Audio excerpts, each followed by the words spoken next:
Hello बच्चों, आइए देखते हैं क्वेश्चन क्या कहता है. A body is in the equilibrium under the influence of the number of the forces. Each force has a different line of action. The minimum number of the forces required will be.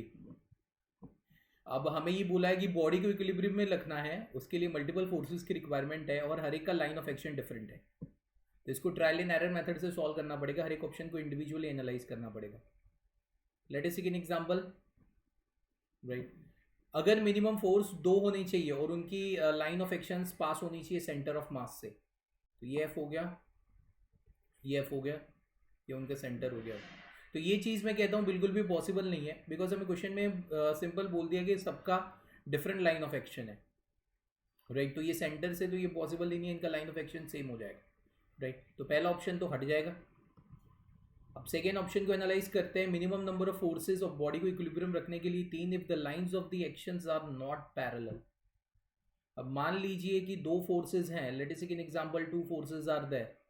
This one is F and this one is F. Right, दोनों 120 degree पे. Right, अब इन दोनों के line of actions, right, they are not parallel, they are having the different line of actions. तो यहाँ पे एक तीसरे फोर्स की रिक्वायरमेंट रहती है जो इन दोनों को बैलेंस करके, राइट, बॉडी को इक्विलिब्रियम में ला सके. तो ये भी 120 हो जाएगा. राइट, ये भी 120 हो जाएगा. ठीक है ना. तो यहाँ पे लामिस थ्योरम के हिसाब से, right, okay, the system will be in equilibrium. मतलब F1 is equal to F2 is equal to F3. इसको मान लो F1, इसको मान लो F2, इसको F3. तो system will be in equilibrium. Right, तो सेकेंड ऑप्शन तो करेक्ट है. Third, if the line of the actions are not parallel. Right, चलिए भाई फिर से एक बार सिस्टम ले लेते हैं. मान लीजिए ये एक सर्कल है, ये जिसकी रेडियस है r. ठीक है ना. एक डिस्क ले लो. अब उसमें हम क्या कर रहे हैं, यहां से मान लीजिए एक फोर्स लगा रहे हैं F. राइट, ठीक है ना. Let us take an example. एक डिस्टेंस r1 पे लगा रहे हैं. ठीक है ना. और ये लगा रहे हैं F, ये डिस्टेंस r2 पे. तो मैं यहां कहना चाहता हूं सिस्टम की नेट टॉर्क जो है, राइट, वो जीरो नहीं है. ठीक है ना. अगर F1 बड़ा हुआ तो एंटी क्लॉकवाइज बढ़ जाएगा, अरे क्लॉकवाइज बढ़ जाएगा. अगर F2 बड़ा हुआ तो एंटी क्लॉकवाइज बढ़ जाएगा. तो इन दोनों को रोटेशनल इक्विलिब्रियम में लाने के लिए, राइट, यहां से एक तीसरा फोर्स लगता है F, जो सिस्टम को इक्विलिब्रियम में ला सके. कहीं भी लग सकता है, डिपेंडिंग ऑन द क्राइटेरिया.